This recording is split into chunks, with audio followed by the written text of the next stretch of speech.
اسکوید گیم یه بازی مرکب چه درسای بیزینسی و کسب و کاری داره. تو این ویدیو با من همراه باش تا همه رو بهت بگم.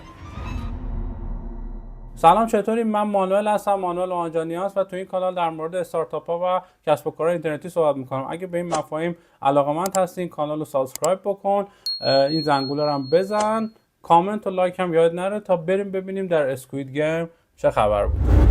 خب فصل دوم اسکوید گیم همین چند وقت پیش تموم شد و من برنامه شدم که در ادامه بررسی سریال ها فیلم ها از نگاه کسب و کاری این سریال پر نکته رو هم بررسی بکنم. اسکوید گیم واقعا یک سریال فراتر از سریال بود و تمام نکات روانشناختی و کسب و کاری فراوانی داشت که من سعی میکنم خیلی نکات کلی رو بهتون بگم از نگاه گرداننده های این بازی.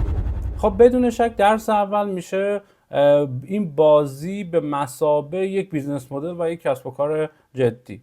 همونطور که میدونید این بازی 2 تا سایت داره، شرکت کننده و وی آی پی ها، و حالا اونایی که برگزار کننده هستن. اون برگزار کننده قاعدتا میتونیم بگیم اون تیم کسب و کاری هستش که 2 تا وجه رو دارن به هم وصل میکنن، وی آی پی ها و شرکت کننده ها، و برای هر کدوم از اینا اومدن بیزنس مدل و اون بوم نابش رو نوشتن. اگه نمیدونید بوم ناب چیه حتما این ویدیو رو ببینید. خب همونجور که تو بوم کسب و کار داریم یه قسمت سگمنت داریم، مشکل داریم. اینجا سگمنت 2 تا سگمنت، همونجور که گفتم شرکت کننده و وی آی پی ها مشکلشون چیه. شرکت کننده به دلیل مسائل مالی و مشکلاتی که دارن و اون کلاهبرداری یا حالا ورشکستگی هایی که اتفاق افتاده براشون مجبور شدن که دنبال یک راه حل برای فرار این داستان باشن، پس مشکل اساسیشون این هستش.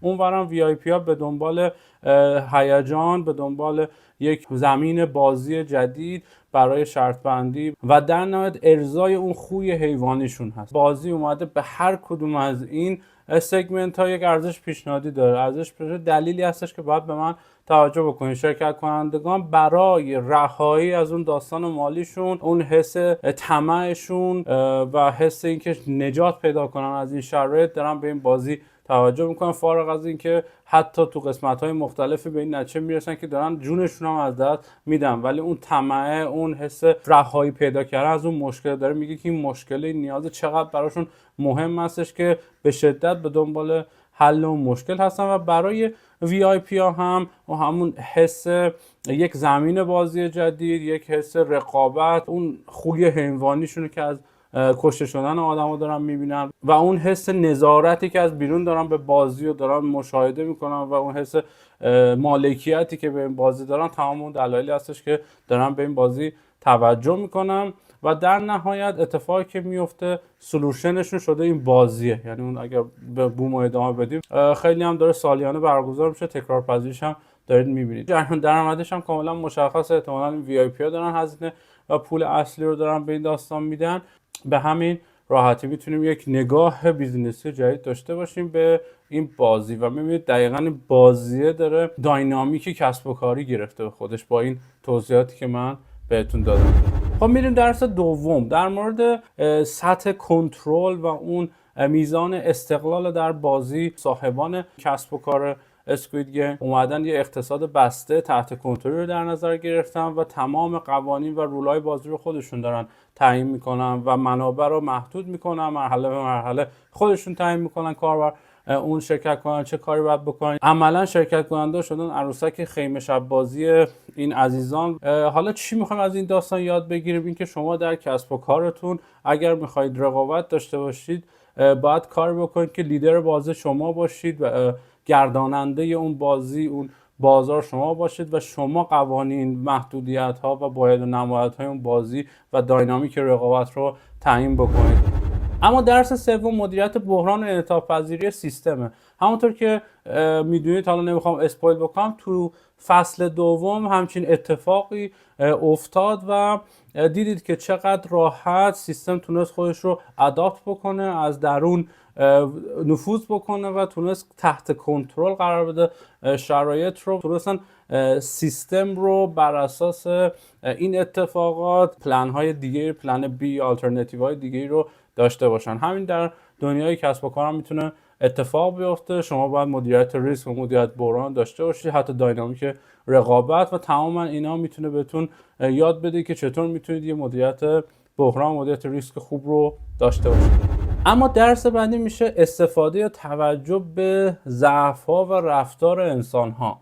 یعنی کاملا به اون سگمنت شرکت کنندش به عنوان یک انسان نگاه کرده و کامل اون رو شناخته و روانشناسی کرده. اینکه تو هر بخش، تو هر قسمت داره روی بحث طمع تمرکز میکنه، اینکه امید دارن به ادامه مسیر، پولدار شدن بیشتر و اینها، کاملا دست گذاشته روی سیستم. عملا بازی داره میگه که من چیزی رو به تحمیل نکردم، خودت داری انتخاب میکنی. و تو فصل دوم داستان دموکراسی رو بیشتر دارید میبینید و میبینید که دقیقاً داره اینو نشون میده که ما در کسب و کار باید با انسان‌ها به عنوان انسان نگاه کنیم. شاید این مثال شاید مسخره به نظر برسه، ولی ما معمولاً حس نمی‌کنیم که اون سگمنت ما عقل داره، احساس داره، رفتار داره، ضعف داره و اون ضعف‌ها و رفتارها و موارد مختلف باید شناسایی بکنیم و رو اونها تمرکز کنیم. اینجا این بازی فقط داره رو همه طمع،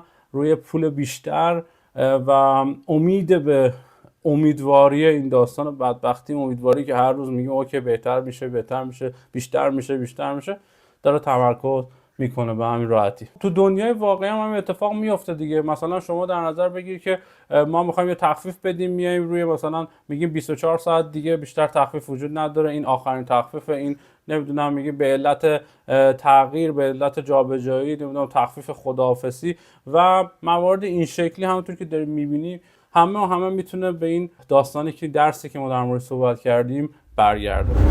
اما در نهایت برسیم به VIP ها. میخوایم از POV اونا به داستان نگاه کنیم. اینا کنترل دارن، قدرت دارن، پول دارن و همه چیز رو برای قدرت خودشون دارن فدا میکنن، دیزاین کردن و دارن ازش لذت میبرن برای تفریحشون و برای تثبیت قدرت و جایگاهشون. این بازی رو طراحی کردن و دارن ازش لذت میبرن. همین اتفاق در دنیای کسب و کار هم میفته. ما سرمایه گذارها و نخبگان اقتصادی، اون رده بالاهای سیاسی و اقتصادی داریم میبینیم که بازیگرهای بازی رو بر اساس نیازمندی خودشون دارن میچینن و عملا تمام اون بازیگرهای کوچیک و متوسط مهره های اصلی اون کسب و کارهای بزرگ یا اون بازیگرهای بزرگ به حساب میان. هم اتفاق هم داره در این بازی میفته. VIP هم دارن به کمک شرکت کننده ها لذتش رو میبرن، قدرتشون رو افزایش میدن و به اهداف خودشون میرسن. همین اتفاق هم در دنیای الان داره میفته.